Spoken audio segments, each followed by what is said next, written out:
und Gewinner der Silbermedaille in Rio 2010. Drugo mjesto, srebro Evropskog prvenstva 2009. odnosno 10. Hrvatska.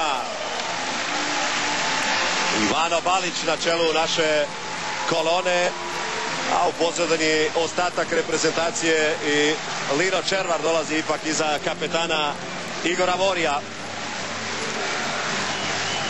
Naklonimo se još jednom svojim sportskim junacima, a to je nova srebrna medalja, drugi put za redom na evropskim prvenstvima, 8. finale Hrvatske u povijesti, ostaju nam one 3 zlatne medalje, 2 put s olimpijskih igara, srebro iz Portugala, 4 puta smo gubili finale na Islandu, Tunisu, Hrvatskoj, u Norveškoj i sada 5. puta evo ovdje u Austriji, ali nemojmo biti neskromni, imamo najmlađu reprezentaciju evropskog prvenstva.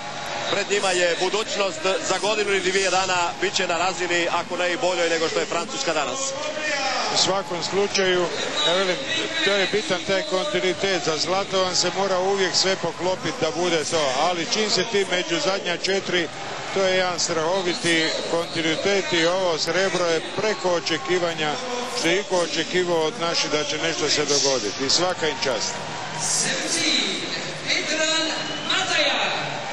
Jednog po jednog predstavljaju ovdje službeni spikeri, možemo i mi spomenuti kompletnu našu reprezentaciju, predvođenu dakle Ivanom Balićem na početku, pa Duvnjak, Zrnić, Kopljar, Vori, Gojur, Čarapina, Vuković, Matajija, Bičanić, Bultić, Halilović, Štrlek, Čupić, Musa i ostali su još oni koji nisu dobili priliku igrati ovdje, mladi Marino Marić i Marin Šego, ali vjerujem da će u budućnosti biti prostora i mogućnosti i za njih. 9. medalja Hrvatske sa velikih natjecanja, nakon 2 olimpijska zlata, nakon 1 svjetskog zlata, 3 svjetska srebra, ovo je drugo europsko srebro i imamo još evropsku broncu iz 1994. godine. Lino Červar prima čestitke predsjednika Austrijske republike, predsjednika Europske rukometne federacije i za nekoliko trenutaka nakon čestitki Jadranke Kosor, našem kapetanu Igoru Voriju i naše premijerke.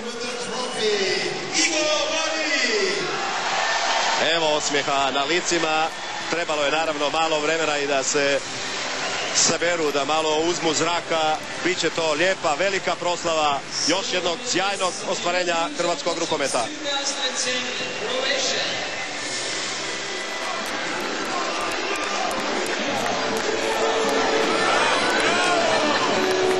U pozadini vidite tu pratnji naše reprezentacije još nekoliko onih koji su gradili veliki obol u ovo što je reprezentacija napravila ovdje, od fizioterapeuta, liječnika do onog pratećeg dijela, pa i glasogovornika i gospodina Culka koji radi informatički dio, priprema posebno DVD-e za vratare, za Linu Červara, za to kako igraju naši suparnici, kako mi možemo popraviti neke stvari i tako dalje i tako dalje.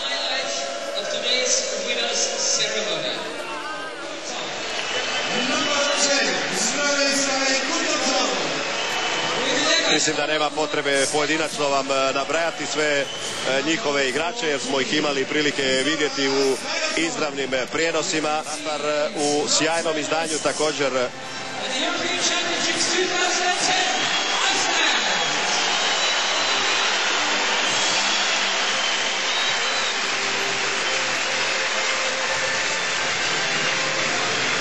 ima nešto i njihovih navijača. Jedan posebni zrakoplov je doletio jutros, neki su navijači već od početka na ovom natjecanju u svoju reprezentaciju. Evo konačno tog pehara kao još jednog dodatnog priznanja uz medalje i znak sjećanja na ovo europsko prvenstvo. Da, moramo reći da je na Islandu dugo živio naš igrač Bambir, koji je tamo se bavio veterinarskim poslom, ali je isto tako imao utjecaj na njihov rukomet.